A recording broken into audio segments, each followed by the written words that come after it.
मसाजिद, बुजुर्ग हजरात, उलमाए कराम, मेरे नौजवान साथियों, दोस्तों,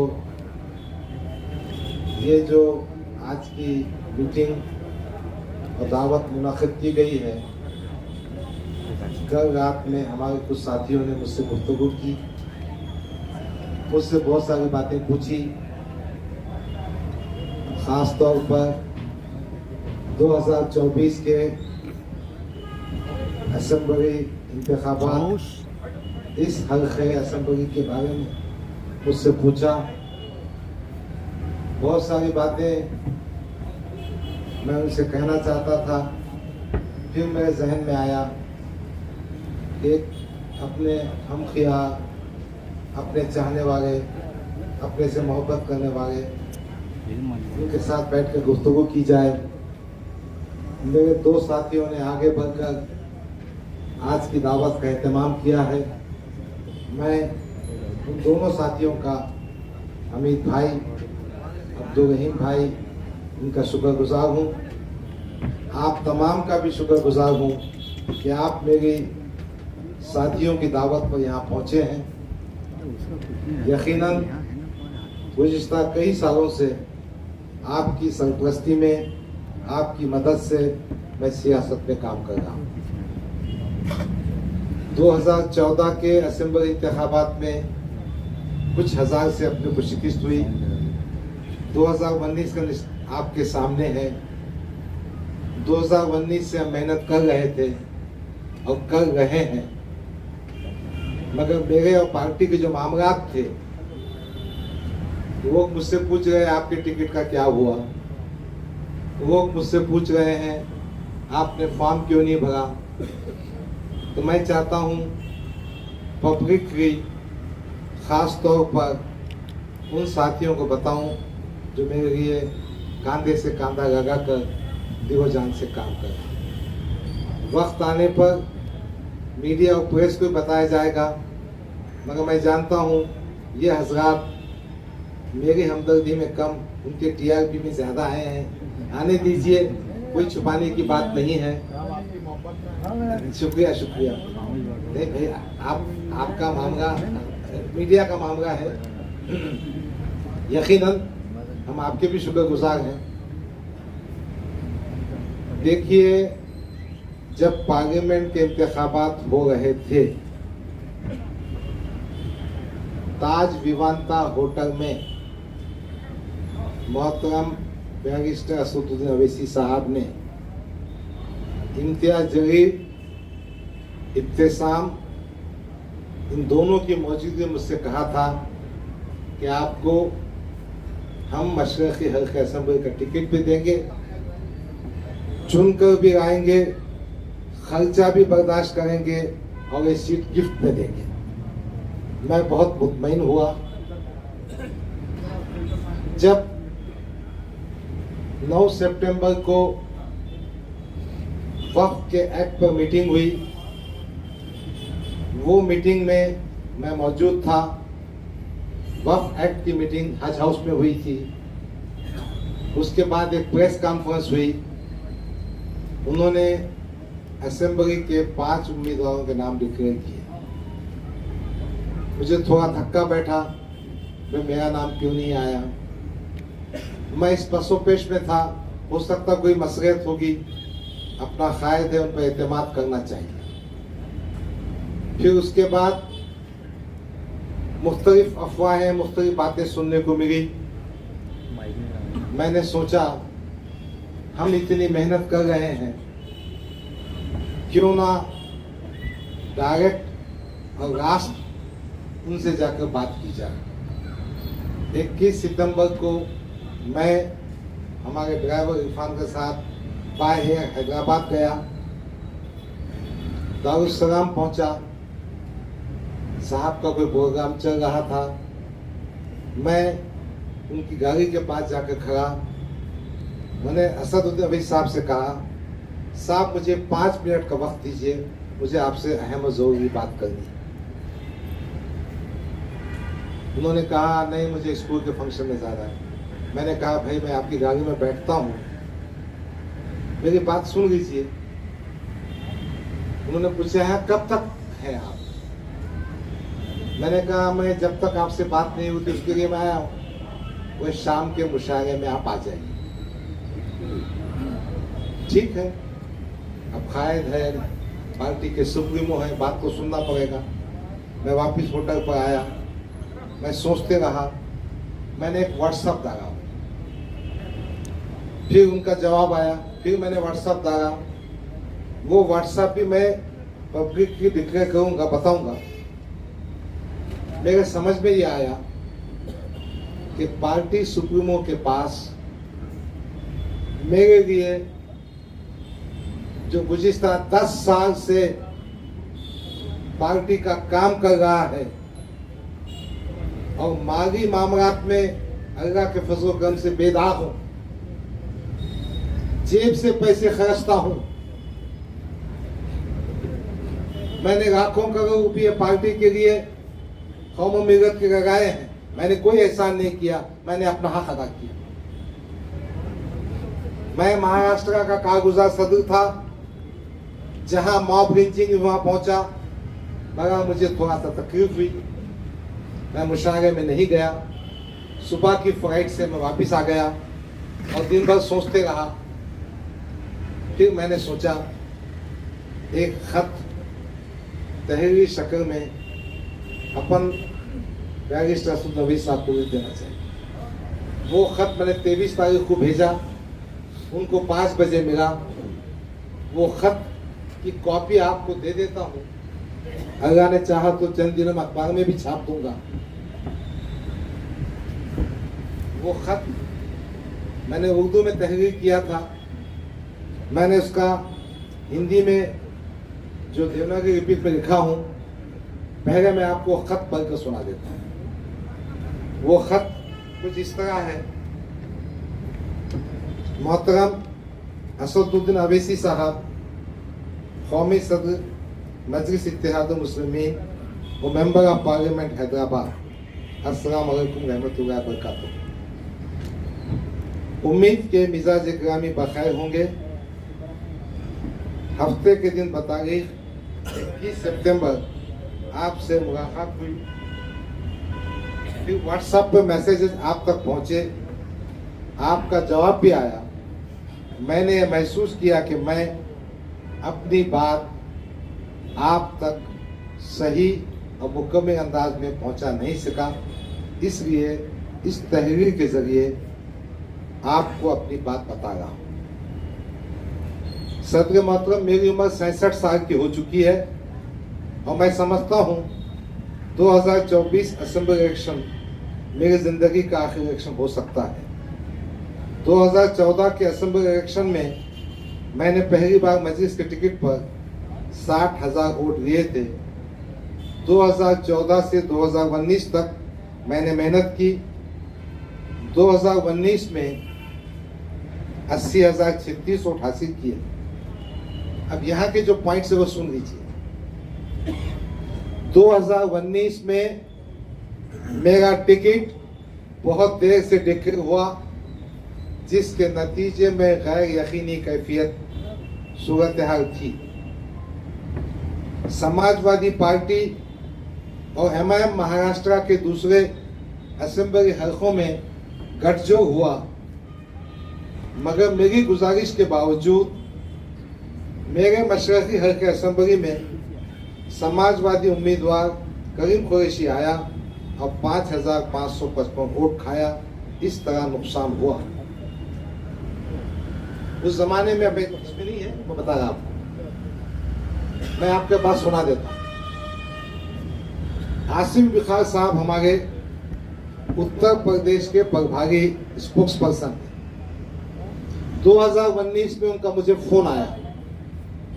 उन्होंने कहा कि डॉक्टर साहब, आपके हल्के में समाजवादी का उम्मीदवार आने वाला है, आप कहे तो मैं रोक सकता हूं, मगर मुझे इसमें सदर मोहतरम बैरिस्टर असद नबी साहब मुझसे कहेंगे तो मेरा सियासी खत में इजाफा होगा, जब भी मैं कहूँगा। मैंने इमीडिएट बैरिस्टर असद नबी साहब को फ़ोन किया। उन्होंने कहा कि इम्तियाज जलील साहब बंबई में हैं, 2019 की बात कर रहा हूं, अक्टूबर की, और अपना और समाजवादी पार्टी का गठबंधन हुआ है। गोवंडी में हम अबू आसिम को पार्टिमा दे रहे हैं, भाईकागा में उन्होंने वारिस पठान को पार्टिमा दे रहे हैं, भेवंडी में उनका जो उम्मीदवार था उसको वो पार्टिमा दे रहे, दूसरे हल्के में वो पार्टिमा दे रहे। इम्तियाज जलील साहब वहां मौजूद हैं। मैं मुतमईन था, कैंडिडेट आया, उम्मीदवार ने इलेक्शन करा, माहौल खराब किया। मुझे तो समझना चाहिए ना कि क्या किया जा रहा है मेरे साथ में। ऐसा हुआ है, और यही बात मैंने जब उनसे कही थी तो कहा था कि मशरक़ी हल्के असम्बली की टिकट हम आपको देंगे और चुन के भी आएंगे, गिफ्ट देंगे। तो इस तरह से 2019 में ऐसा मेरे साथ किया गया। पूरे महाराष्ट्र में समाजवादी पार्टी और एमआईएम साथ में, औरंगाबाद मशरक़ी हल्के में समाजवादी का उम्मीदवार। मैंने क्या समझना चाहिए? क्या अतुल सावे को जिताने के लिए, क्या देवेंद्र फडणवीस के बोलने पर गफ्फार खादी को बगी का बकरा बनाए क्या? फिर दूसरी बात जो मैंने तहरीर किया, आपको याद होगा कि इम्तियाज जलील ने रियासी सदर बनने के बाद वो किस्सा बड़ा खास है, सुना देता मैं, छुपाता नहीं। 25 जून या 26 जून की बात होगी। प्रकाश अंबेडकर, मैं, इम्तियाज जलील और असदुद्दीन अवैसी दहली में बैठे थे सीटों की वाटाघाटी के लिए। प्रकाश भाई को आने को थोड़ा टाइम था, तो मैंने हंसते हंसते कहा, साहब अब ये मेंबर ऑफ पार्लियामेंट बन चुका है, इसको अपन महाराष्ट्र सदर बनेंगे। मैंने हंसते थे ये भी कहा, अपना आदमी बहु बच्चन में पक्का है, बेगम पाक भी करता है, खूबसूरत भी है, जो अपने को फायदा हो जाएगा पार्टी में। साहब ने ट्वीट करके बना दिया महाराष्ट्र का अध्यक्ष, और ये जनाब ने महाराष्ट्र का अध्यक्ष बनने के बाद इंतखाबात से 2 महीने पहले औरंगाबाद की जो बॉडी थी हमारी, वो बॉडी को डिसॉल्व कर दिया। मैंने इसमें नोट किया, अजान के लिए मैं 2 मिनट उठता हूँ। चली थी 2019 के सिलसिले में मैंने असद साहब को लिखा, आपको याद होगा कि इम्तियाज जलील ने रियासती सदर बनने के बाद ऐन इंतखाबात से पहले मशरक़ी हल्के असम्बली की बॉडी को पूरी तरह डिसॉल्व कर दिया था, और इस सिलसिले में पूना में मैंने आपसे गुजारिश की थी कि ऐन इंतखाबात के वक्त पूरा बॉडी को बहाल किया जाए, मगर हो ना सका। वंचित से माहिदा टूट गया, जिसका मुझे फटका बैठा। दोस्तों और साथियों, अगर वंचित और एमआईएम का अलायंस जिंदा रहता तो 15 से 20 एमएलए चुन के आते थे, और सत्ता की कुंजी दोनों के पास रहती थी। अब वो भी बातें बताऊंगा इंशाल्लाह प्रेस में, क्यों टूटा, क्या से टूटा, कौन आगे जाता, कौन पीछे रहता, कौन आगे नहीं जाना, बताऊंगा मैं। मगर मजबूत करके सुनाया मैं तुमको। जो खत मैंने असद साहब को भेजा, उसकी कॉपी आपके पास ही देने वाला हूं। फिर दूसरा हमने लिखा कि 2024 मशरक़ी हल्के असम्बली के लिए हमने पूरी ताकत से काम किया। आपने मुझे महाराष्ट्र का कारगुजार सदर बनाया। मैंने पूरे महाराष्ट्र का इलाकों का दौरा किया, ख़ास तौर पर फसादात के मुतासरीन की अरबाब इख्तिदार के सामने नुमाइंदगी की, इंसाफ दिलाने की कोशिश की, और लाखों रुपये की माली एयानत की। पुलिस कस्टडी में मरने वाले मुस्लिम नौजवानों के मामले को हाई कोर्ट्स में लेकर गया, इनकी माली मदद भी की, कोर्ट का खर्चा भी बर्दाश्त किया, और कई पुलिस वालों पर आईपीसी सेक्शन 302 के तहत केस दर्ज करवाए। महाराष्ट्र में जहाँ जहाँ मॉब लिंचिंग हुई, वहाँ मैं बजाते खुद पहुँचा, इन अफराद खानदान को दिलासा दिलाया, पुलिस में नुमाइंदगी की, पैसों से मदद की। कोविड के ज़माने में मेरे ज़ाती खर्चे से 5 लाख से ज़्यादा रकम के ग़िज़ाई पैकेट तकसीम किए। कई मरीज़ों को इलाज मुआवजे में मदद की। पार्टी को मजबूत करने के लिए मुख्तलिफ तारुक़ों अज़ला का दौरा किया। एक मजबूत तंजीमी ढांचा तैयार करने की कोशिश की, जिसमें कुछ कामयाब हुआ। मैं समझता था ये लिखने की ज़रूरत नहीं, मगर फिर भी मैं चाहता तहरीरी तौर पे बात आ जाए, ताकि सबको मालूम हो कि कौन क्या कर रहा है, किसकी क्या अहमियत है और क्या अहमियत होना चाहिए। असद साहब के जो मैसेजेस मेरे पास आए थे, उसमें सब में बड़ा दुख यह था कि इम्तियाज जलील हार गए। किसी ना किसी तरह से वो ठिकरा हमारे सर पे फोड़ने की बात भी दिख रही थी। तो फिर मैंने समझा उठना चाहिए खत में। औरंगाबाद पार्लियामानी इंतखाबात में 2024 में इम्तियाज जलील को 6 हल्कों में सबसे ज़्यादा वोट मशरक़ी हल्का इस हल्के में मिले, जो 79 हज़ार हैं। कहीं ना कहीं हमारा काम और नाम होगा। भाई सियासत में जब कुछ काम करते हैं ना, तो बताने पड़ता, बोलना पड़ता, इसलिए मैंने लिखा। इनके हल्के असेंबली जहाँ से वो एमएलए चुन के आए थे, वहाँ 85,000 वोट मिले। अब उसके आगे जो मैं लिखा वो चुमटी भी है, हकीकत भी है, सच्चाई भी है। वोट और बढ़ सकते थे, मगर इसका जवाब इम्तियाज जलील, अहमद जलील, बिलाल जलील से पूछा जाए तो बेहतर होगा। पैसे खर्चने में हाथ रोकना, तमाम ओहदेदारों और कारकुनों को बंधा मजदूर समझना, ये इनकी सबसे बड़ी गलती रही। और दूसरी बात यह है कि पार्लियामेंट के हल्के में मुस्लिम वोटर्स की तादाद 22% है। यानी मुसलमान कितने टक्के हैं? अपन ने जो सोशल इंजीनियरिंग किए थे प्रकाश अम्बेडकर को आके, तो 13% बढ़ गए थे। तो 35 से 36% में चुन के आए 4,000 वोटों से। अब हमने गुत्ता लिया सबके काम करने का, तुम युति तोड़ते जाएंगे। खैर, आदर्श का भरोसा काम नहीं आया। वंचित का तकरीबन 1.5 लाख वोट हम खो चुके थे। इसलिए बराए मेहरबानी आपसे गुजारिश है कि इम्तियाज की शिकस्त के आप सही तौर पर असेस करें। मैंने कायदे मोहतरम को लिखा। 2024 में मशरक़ी हल्के असेंबली में मैंने तकरीबन 200 वोटर्स रजिस्ट्रेशन कैंप लिए। आज माशाअल्लाह वोटर लिस्ट में तादाद बहुत ज़्यादा है। मैंने मशरक़ी हल्के असेंबली में समाज के मुख्तलिफ तबक़ात से बिलखुसूस नाराज़ ग्रुप से दिल जीतने का काम किया हूँ। साबिक़ा नाराज़ कारपोरेटर्स का दिल जीतना भी कोई मुश्किल काम नहीं, इंशाअल्लाह वो हो जाएगा। 2 इंतखाबात हारने के बाद 2024 के इंतखाबात में मैंने महसूस किया अवाम की बेपनाह हमदर्दी मेरे साथ है। मेरी टीम में मेरे चाहने वाले बहुत पेश हैं, बहुत तुंदई और जाफिशानी से काम कर रहे हैं। मेरा टिकट डिक्लेयर ना होने की वजह से अवाम में सवालात उठ रहे हैं।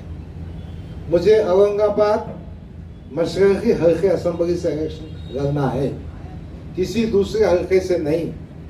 आपसे गुजारिश है कि मुंतज़िर बारह मुकारात की रोशनी में औरंगाबाद मशरक़ी हल्के का टिकट डिक्लेयर करें, ताकि मुझे काम करने में आसानी हो।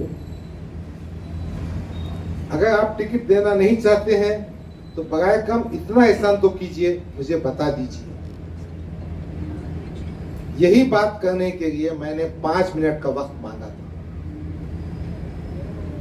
घंटों कई दिन अपनी मेहनत पैसे के साथ जिस लीडर की खिदमत में फिरता रहा, वो मुझे 5 मिनट का वक्त नहीं दे सका। डॉक्टर साहब तुम आगे बढ़ो, डॉक्टर साहब तुम आगे बढ़ो। यही बात करने के मैंने आपसे 5 मिनट का वक्त मांगा था, मगर मुझे ना मिल सका। एक बात और जिक्र करना जरूरी समझता हूँ, आप जो कहेंगे वो पार्टी फंड देने को मैं तैयार हूँ। और मुझे पार्टी की तरफ से इलेक्शन की कोई माली मदद नहीं चाहिए। सिर्फ आप और अकबर भाई हमारी तशरीह मुहिम में आना ज़रूरी है। आपसे गुजारिश है कि मुझे 2024 मशरक़ी हल्के असम्बली औरंगाबाद का टिकट दिया जा रहा है नहीं, मुझे बताया जाए, मैं आपका शुक्रगुजार रहूँगा। एक और बात की गुजारिश है, इस तहरीर के जवाब में ताख़ीर ना करें तो बेहतर होगा।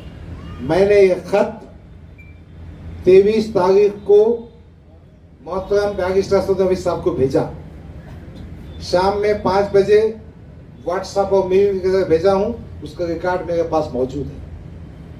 और आज 8 तारीख है, कोई जवाब नहीं, कोई कांटेक्ट नहीं। फिर मैंने महसूस किया कि बात समझना चाहिए। ना डीडी भरा, ना दरखास्त दी। मैंने ये महसूस किया कि अपने को जिस तरह से 2019 में टिकट दे के जुबा किया गया है, अब टिकट नहीं दे के जुबा करने का कार्यक्रम हो सकता है। क्यों? जब टिकट दूसरी पार्टियों के बढ़ जाएंगे, जब दूसरे दरवाजे बंद हो जाएंगे, जब हमको रिफ्यूज करने के बाद हम कहां जा सकेंगे? देखो भाई, सियासत में वो क्या करते हैं, अपने मकसद के आगे जाते हैं। यही उन्वान, यही बात मैं आप तक पहुंचना चाहता, पहुंचाना चाहता। मैं एक बात मानता हूं, यहां जितने भी लोग बैठे हैं वो जिम्मेदार हैं, मेरे सरप्रस्त हैं। मैं सिर्फ आपसे ये पूछने खड़ा हूं, आप मेरी रहनुमाई कीजिए, मुझे रास्ता बताइए, मैंने क्या करना चाहिए। मैंने ऐसा महसूस किया कि मेरी पार्टी एक कमजोर कैंडिडेट देना चाहती। आज मैंने इस हल्के में इतना काम किया है कि अल्लाह के फजल करम से ये सीट एमआईएम के टिकट पर चुनकर आ सकता हूं। और कौन ऐसी पार्टी है जो विनिंग कैंडिडेट को टिकट ना देते हुए ऐसे कमजोर कैंडिडेट टिकट दे जो अतुल सावी की जीत की वजह बने? बस यही सवाल है। अब मुझे क्या करना चाहिए, आप मुझे बताइए। मैं कई रातों से सो नहीं पाया।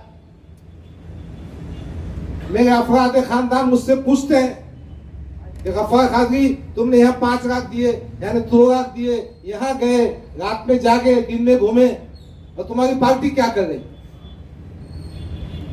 मेरे वो साथी जो मेरे खाने से खाना का काम करते हैं, उनका सियासी मुस्तकबिल क्या होगा अगर ये फैसला इम्तियाज जलील करता है?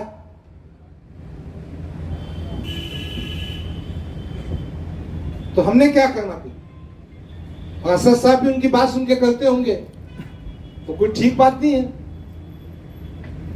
भाई, मुझे अच्छी तरह से याद है, जहां जहां फसादात के वास्ते मैं गया, ये मोहतरम इम्तियाज जलील हमारा तो फोन उठाते ही नहीं। अब आप में से किसका उठाते मालूम नहीं, मगर मेरे साथी ने हंसते हुए किया, फडणवीस साहब का फोन उठाते हैं, 1 घंटी उठाते करते। अब सच्ची बात है, झूठी मुझे मालूम नहीं, मगर मेरे कंस्टिट्यूंसी मैंने महसूस किया कि अतुल सावी की मदद करना चाहते हैं, एक ऐसा कैंडिडेट देना चाहते हैं। चूंकि मैंने 2019 के बाद से 2024 तक मेहनत की, घर घर गया, हिंदू बेल्ट में भी जाता हूं, मुस्लिम बेल्ट में भी जाता हूं, वंचित के पुराने रिश्ते भी हैं, और मुझे पूरा यकीन है पार्टी ऐसा काम बताना चाहती है कि हमारे सब दरवाजे बंद हो जाना, हमने कहीं जाना नहीं, फिर बाद में डिक्लेयर कर देंगे हम टिकट नहीं देते। भाई, तुम रईस लश्करी का टिकट डिक्लेयर कर गए, जुम्मा 8 दिन से पार्टी में आया, फारूक शाब्दी का टिकट डिक्लेयर कर गए, इम्तियाज जलील का टिकट डिक्लेयर कर गए, तो हमने क्या गुनाह करे भाई? हमारे में क्या खुशबू बताओ। हाँ, हमने कहा था कि 5 मेंबर ऑफ पार्लियामेंट जो अपन ने टिकटा दिए थे, उस्मानाबाद, पूना वगैरह, बहुत सी बातें थी। हमने कहा था शिवसेना वोट देने के बारे में, हमने वो मैं बताऊंगा बाद में। हमने सच्ची बात करने की कोशिश की, इसलिए मैं आपसे पूछने के यहाँ बैठा हूं। अभी फैसला मत कीजिए, ठंडे दिमाग से कीजिए। मैं यहाँ बैठूंगा, मेरे घर आइए, बैठ के बात करेंगे। क्या मैंने पार्टी को छोड़ना चाहिए? क्या मैंने इलेक्शन लड़ना चाहिए? लड़ना तो किससे लड़ना चाहिए? कौन से दरवाजे को खटखटाना चाहिए? भाई कोई भी आदमी, अब हमारे रमजानी खान है, असलम पठान है, कई दिनों से काम कर गए। अगर इनका सियासी मकसद वही हम जैसे कायदीन खत्म कर देंगे तो ये तो नाइंसाफी हो गई ना। बस यही बात करना। आप मेरे सरपरस्त हैं, आप मेरे दोस्त हैं, आप मेरे बुजुर्ग हैं, मुझे मशवरा दीजिए।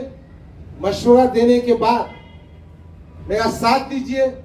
हम सब मिलकर कम से कम इस असेंबली हल्के में एक मजबूत क़ियादत पैदा करें। मुझे ये भी मशवरा दीजिए कि मैंने क्या करना चाहिए। देखो, हम सब आपस में जुड़े हुए हैं। किसी की दिल आजारी मुझसे कभी हुई होगी, मगर मेरा यकीन है हम में से हर फर्द कौम के लिए, मिल्लत के लिए बहुत जिम्मेदार। मौलाना इशाती साहब आए हैं, उनसे गुजारिश है आगे आए। और मैंने सोचा अब 23 सितंबर के बाद 8 अक्टूबर आ चुका है, मैंने भी कोई फैसला करना चाहिए, धोखे में नहीं आना चाहिए। इसीलिए मैं आपके बीच आया, आपसे गुजारिश कर रहा हूं, मुझे मशवरा दीजिए। आपको ठीक दिखता है तो साथ दीजिए, मेरा ख्याल रखिए। मैं किसी से उम्र में बड़ा है, किसी से छोटा है, किसी का मर्तबा दीनी तौर पे बहुत ज़्यादा है। हमारी पार्टी की जो बातें सियासी तौर पे कहना है, मैं प्रेस कॉन्फ्रेंस करके कहूँगा।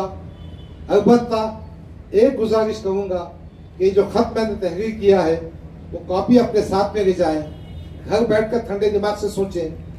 अगर इसमें से कोई बात गलत होगी तो आपका जूता मेरा सर है, मैं आपसे माफी मांगूंगा और सियासत से दस्तबरदार हो जाऊंगा। खुदा बेहतर जानता है, मैंने सियासत को पैसा कमाने का जरिया नहीं बनाया।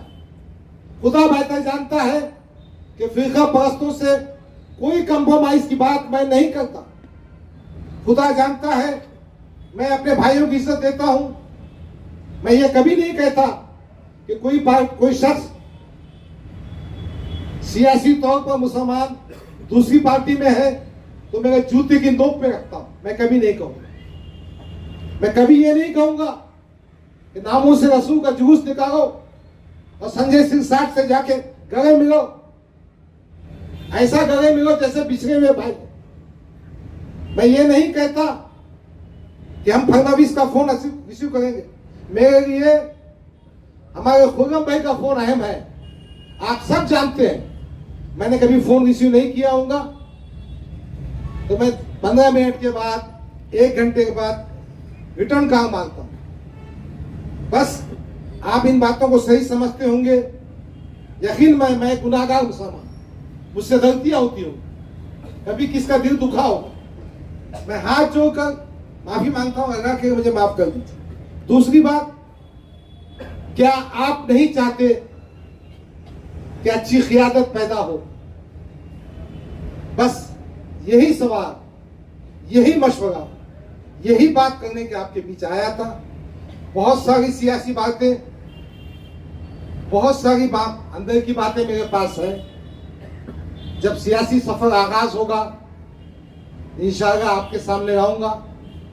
मैं बहुत सारी चीजों का चश्मदीद गवाह भी हूं, मैंने मुखालफतें भी की है, मगर मैं इस नतीजे को पहुंचा हूं कि कोई भी फैसला करने से पहले हमारे साथियों से पूछना चाहिए।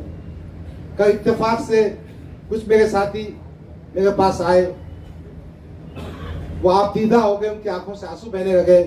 साहब अपन इतनी मेहनत कर रहे, अपना कुछ पक्का नहीं है, आप ऐसा क्यों खामोश बैठे? मैंने कहा बेटा अब मैं क्या करूं? उसमें से एक साहब ने आगे बढ़कर कहा हम एक मीटिंग रखते हैं। तो मैंने कहा ठीक बात है, अपन सब साथ में खाना भी खाएंगे, गुफ्तगू भी होगी। हमारे हमीद भाई उनका मैं कुछ काम नहीं आया। मेरे दोस्त मेरे साथी मगर वो मुझसे मोहब्बत करते। उन्होंने कहा डॉक्टर साहब मैं खाने का खर्चा मैं करूँ। एक दूसरे दोस्त ने कहा मैं बिरयानी बनाऊंगा। इसी तरह से जज्बा कौम का आज आप सबको क्या जमा हुई है। मैं क्या कारपोरेटर है, क्या मैं क्या आमदार है, क्या मैं क्या खासदार हूं, मगर आपके दिल में जज्बा है कि कहीं ना कहीं मिलत के काम होना चाहिए, लीडरशिप आगे बढ़ना चाहिए। मगर एक बार फिर दिल की गहराइयों से मैं आपसे गुजारिश करता हूं कि आप हमें मशवरा दीजिए, हमको साथ दीजिए, हमको रास्ता बताइए, हमारी सरपरस्ती कीजिए। देखिए ये मजलिस इत्तेहाद मुस्लिमीन के अफराद नहीं है, ये मिलत के अफराद है। कहीं ना कहीं ये इक्वेशन बदलना होगा कि ये बात है कि मिलत के दर्दमंद अफराद है। हमारे खालिद सैफुद्दीन बैठे हैं, जफर बिगड़र बैठे हैं, दूसरी पार्टी में बब्बू भाई है, हमारे बड़े बड़े अहम शख्सियतें जमा हैं जो इस असेंबली हल्के में असरअंदाज होते हैं। हमारे मौलाना अलीमुद्दीन साहब हैं, बहुत काबिल शख्सियत है, उनका बयान सुनकर मैं बहुत खुश होता हूँ। हमारे अनवर इशाती साहब आए हैं, हमारे सुहेल साहब, डॉक्टर उमर खादरी मेरे दामाद हैं, वो सब बैठे हैं। बहरहाल हम इस फिलहाल बहुत परेशानी में हैं, कोई नतीजे को पहुंच नहीं पा रहे हैं। आपकी मदद चाहिए, आपका मशवरा चाहिए, आपकी हिम्मत चाहिए और आप हमारा मशवरा हमको मशवरा देंगे, हिम्मत देंगे। मैं तमाम हज़रात का दिल की गहराइयों से शुक्रिया अदा करता हूँ। अल्लाह रब्बुल इज़्ज़त की बारगाह में दुआ करता हूँ कि अल्लाह हम सबको नेक तौफीक दे और कौम व मिल्लत की सही खिदमत का जरिया बनाए। मैं इस मौके पर मौलाना अनवर इशाती साहब से गुजारिश करता हूँ कि वो थोड़ा मुखातिब भी करें और हमारे लिए दुआ भी करें। खाने का टाइम नजदीक हो जाएगा।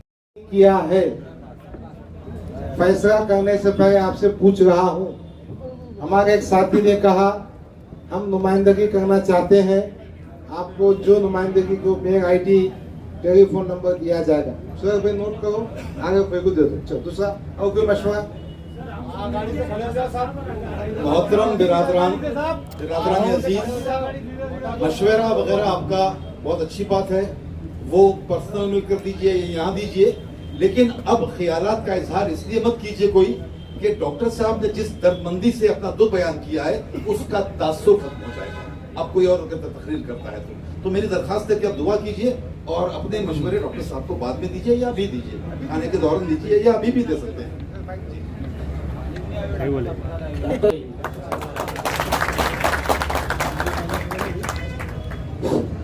अगर पार्टी चाहती है पार्टी का नुकसान हो तो हम सब जितने भी वार्ड अध्यक्ष वगैरह जितने भी हम डॉक्टर साहब के साथ है तो हम डॉक्टर साहब का साथ देंगे। डॉक्टर साहब जा भी जाएंगे इंशाल्लाह, हम उनके साथ रहेंगे और जल्द से जल्द हम असद साहब को यही बोलना चाहेंगे, जो भी एक्शन लेना है, जो भी बात करना है जल्द से जल्द करिए, वरना गफ्फार कादरी साहब आप जा रहेंगे इंशाल्लाह हम आपके साथ रहेंगे वहाँ पर। मैं 2013 से डॉक्टर साहब के साथ काम कर रहा हूँ और मुझे मालूम है डॉक्टर साहब एक खुलेआम बोल देते, दिल में कोई बात नहीं रखते, कोई भी बात नहीं रखते, आज तक नहीं रखे उन्होंने दिल में। और डॉक्टर साहब आपने दिल में नहीं रखना बोले, दिल में रखने वाला बहुत झूठा आदमी रहता। मेरे को कई बार बोले मेरा साहब आपके खिलाफ प्लान हो रहा, आपको साजिश का शिकार बनाया जा रहा। मेरे को बोले बेटा तू फिक्र मत कर, सब अपनी पार्टी के है, अपने दिल में किसी के वास्ते कोई दर्द नहीं है, कोई वो बुरा नहीं है, सब अपना अच्छा होगा। फिर आज हमको ये मालूम पड़ा क्या 5 सीट डिक्लेयर हो गए, डॉक्टर साहब का नाम नहीं लिया गया, जबकि वर्किंग प्रेसिडेंट है डॉक्टर साहब महाराष्ट्र के। हर दंगे फसाद में किरारपुरे के अंदर रात को 12 बजे मेरे को कॉल किए, जाओ ये लोगों के घर पे इनकी मदद कीजिए, बेकसूर की मदद कीजिए। कभी धुलिया गए, कभी मालेगांव गए, काका गए, मैं जानता हूँ पार्टी के वास्ते जो कुछ भी लगा मैं जानता हूँ। अभी 2 महीने पहले डॉक्टर साहब हम बैठे थे, बोला साहब कैसा करने का, इन्होंने बोले पूरे वार्ड में सर्वे कीजिए, घर घर जाके एक एक आदमी का नंबर लीजिए, कहाँ रहता, हरसुल में रहता, मालेगांव में रहता, जहाँ भी रहता लीजिए, अपन उसको वहां से लाने का प्रोग्राम भी बनाएंगे। अपने को ये सीट निकालना है, कोई भी हालत में निकालना है। ये मेरा आखिरी इलेक्शन है, इसके बाद मैं इलेक्शन नहीं लड़ूंगा। तो मेरा असद साहब से भी और अकबर साहब से भी यही गुजारिश है कि ये मौका है ना डॉक्टर साहब को देना चाहिए, क्योंकि ये आदमी ऐसा है कि दिल में कोई बात नहीं रखता। ठीक है ना, डॉक्टर साहब ने जो बोले खुल के बोले थे, मैं भी आपको बोलना चाहता हूँ। एक टाइम था अपन सोच नहीं सकते थे कि अपना मुस्लिम एक खासदार होगा। हैदराबाद में गए डॉक्टर साहब, सब गए, सब बैठे हुए लोग। अब सबों की मीटिंग हुई, डॉक्टर साहब ने बोले असद साहब अपनी इतनी % वोटिंग है, अपना खासदार आता नहीं आता इसके बारे में चर्चा हुई। उसके बाद फंड पे चर्चा हुई, डॉक्टर साहब आप कितना देंगे, डॉक्टर साहब ने बोला जो भी कारपोरेटर देंगे उससे दुगना मैं दूंगा। ये मेरे को सब मालूम है, मैं डॉक्टर साहब की एक एक बात से वाकिफ हूँ और वो क्या शख्सियत है मेरे को मालूम है। आज मैं 10-12 साल से 15 साल से काम करता, मगर इम्तियाज जलील मेरे को पहचानता नहीं। गली में महल्ले में कहीं भी आए डॉक्टर साहब मेरे गले में हाथ डाल दे, मैं उनके वास्ते कभी भी हाजिर और वो मेरे वास्ते कभी भी हाजिर। जिनसी पॉलिटिशियन का मसला हो, टैक्स का मसला हो, डेनिस का मसला हो, फरसाद का मसला हो, मैंने खुद कई बार डॉक्टर साहब को बोल के ये फोन किया कि डॉक्टर साहब ये बेगुनाह लड़का है, जेल में है, आप इसकी मदद कीजिए। वो फौरी तौर पर हाजिर हुए। मैं आपसे कहना चाहता हूँ ये डॉक्टर साहब आप इसलिए बुरे हुए क्योंकि आपका दिल मोकला है और आप मोकले दिल के हैं, दिल में कोई बात नहीं रखते। चापलूसी करना गद्दारों का काम रहता। अपन बोलते अस्तीनों में सांप पाल लिए, सही पाले हुए। डॉक्टर साहब 2019 का चुनाव भी जीत जाते थे अगर युति नहीं टूटती थी। तो हमने डॉक्टर साहब भी वही शख्स है जिन्हें प्रकाश अंबेडकर साहब से युति कराए थे और इम्तियाज जलील साहब को खासदार बनाए थे। मैं बात का गवाह हूँ, पुणे के अंदर गए डॉक्टर साहब, हम प्रकाश अंबेडकर साहब से बात करें। इलेक्शन नहीं है भाई, आमदार का इलेक्शन लड़ना। और आप लोग सोच रहे होंगे जब कोई कारपोरेटर बन जाएगा, वो टिकट मांग लेगा, फिर उसको टिकट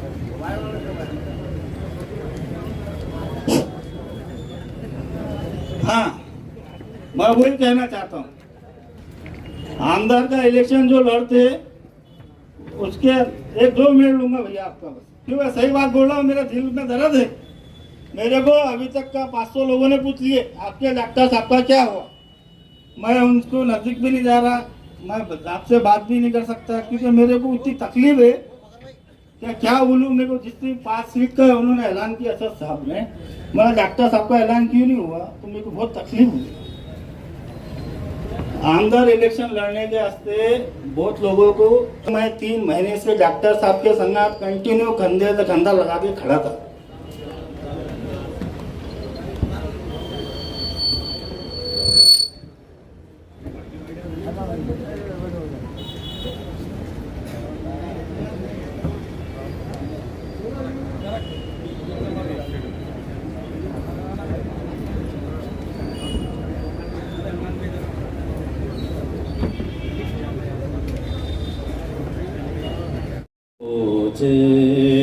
बसा दे एक दिल क्या है आज़ाद रस का कहते मुर्दे दिला दिए तुमने तो चलते फिरते मुर्दे दिला दिए